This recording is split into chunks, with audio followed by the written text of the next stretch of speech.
Let's talk about the drill itself. You will notice that the drill comes in 4 sections: the body, the selector, the torque settings and the chuck. It also has the trigger button over here and a slider through there. Now the trigger button, when you depress it, it goes slowly, and if you depress it further, it increases its speed. The slider button there determines the direction, clockwise or anti-clockwise.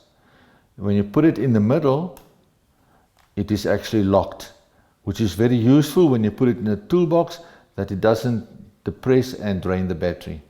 You will also notice there's a little light there, which is very handy when you work in dark spaces.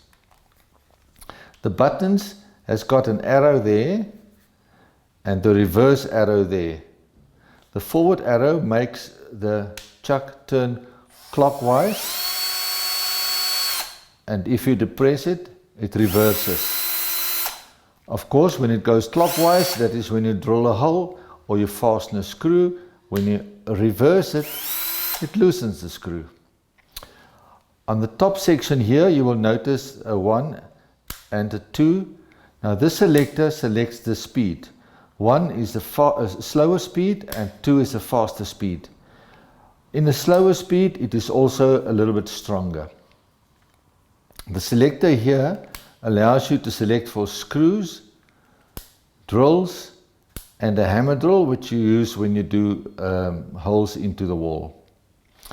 The selector on screw also uses the torque settings here. It only works with a screw.